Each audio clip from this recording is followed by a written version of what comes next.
How big a story is Peter Mandelson's sack? It's probably too early to say, but how big a story has the saga been in the last 24 hours in the States, Simon? Well, it's been a big story here in Washington, D.C., James, of course, because Peter Mandelson was a noted figure and prominent character in this city. I mean, once you get outside the confines of the nation's capital, he's just another ambassador, but certainly here extremely well known and noted for the ingratiating, frankly, unctuous way in which he had treated Donald Trump every time that he was in Donald Trump's orbit. I mean, I can only think of one other official who has engaged in more flattery of the American president on camera, and that's NATO Secretary General Mark Rutte.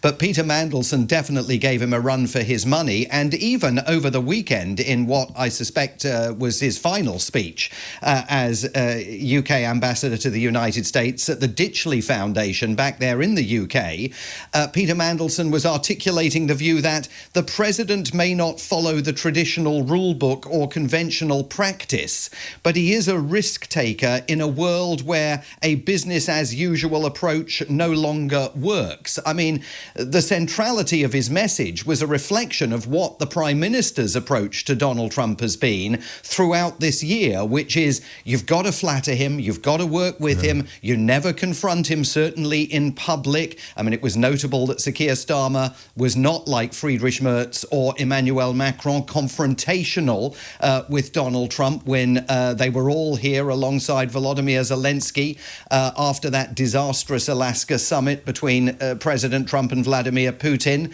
Keir Starmer wants to position himself, and Mandelson was the architect of it, as the European leader that Donald Trump likes to work with. And so here we are, 1 week before that second state visit to the UK, which itself is a massive hostage to fortune for Number 10, with Number 10 now having to admit that the much vaunted vetting operation of Sir Peter Mandelson, Lord Mandelson, that they were talking about yesterday, in fact, was apparently not as ironclad as they suggested it was 24 hours ago, and that they've now learnt new stuff, thanks to the documents gathered initially by Bloomberg, that have led them to believe that he's got to go. Which means, if you follow that argument to its logical conclusion, that Lord Mandelson has been a bit of a security risk for the UK while he has been serving here as the UK's ambassador to the United States, because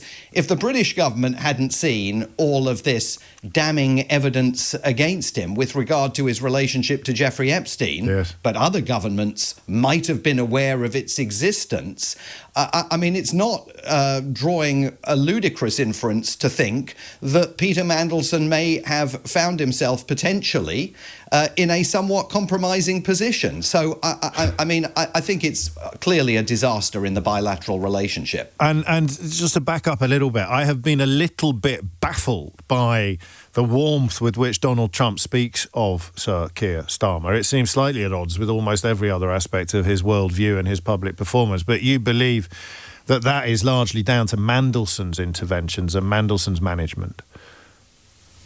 Well, I think that the policy, of course, is set by the Prime Minister. There's no doubt about that. But he picked Lord Mandelson for a reason.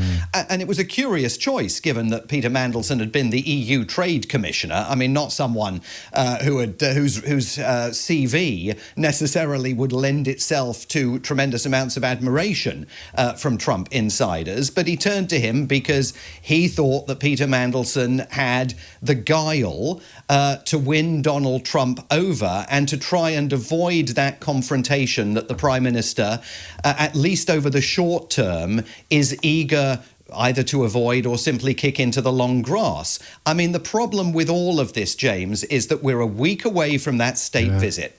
And the second that state visit is over, and Donald Trump boards Air Force One to fly back to the United States with his much coveted picture of him and the king tucked into his suit pocket.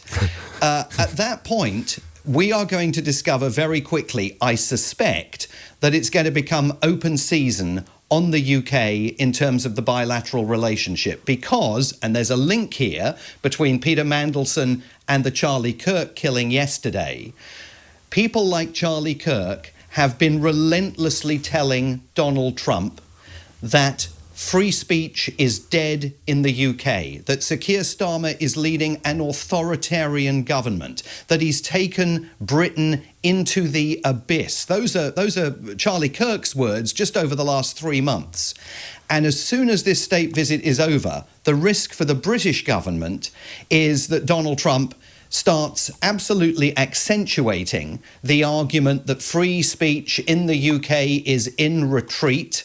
And of course, he's being buoyed in taking that position by the man who was here in Washington, D.C. last week, a man that Donald Trump himself has mused would be a great UK ambassador to the United States, the Member of Parliament for Clacton, Nigel Farage. So the die, I fear, may be cast for the future of this bilateral relationship, no matter how much people like Lord Mandelson try to fluff up Donald Trump and assure him that actually he really is one of the world's great leading statesmen. Which is kind of a piece with what I said about his current attitude to Starmer being rather at odds with every other aspect of the world view. You think the planets will probably align once Mandelson is removed from the picture, and Trump will fall into line with all of the big MAGA figures who are spouting this nonsense about the United Kingdom's relationship with free speech. Well, if the state visit is the big card you've got to play, because you know how much Donald Trump covets time with the royal family, and not just the king, also with Prince William. He's got a strong relationship, he says, with Prince William. If that's the strongest card in your arsenal, to play that within the first year of a 4-year Trump administration means that you're not going to have many cards to play on the other side of the state visit. And these voices in Donald Trump's ear about free speech in the UK are similar to voices that have been in Donald Trump's ear about supposedly negative developments in other countries around the world that have doomed those bilateral relationships. Look at what's happened to the US relationship with South Africa, based on misinformation largely that has been whispered into Donald Trump's ear by his acolytes. This free speech issue is not going to go away, and it runs every risk after the state visit of becoming an even greater irritant in the transatlantic bilateral relationship.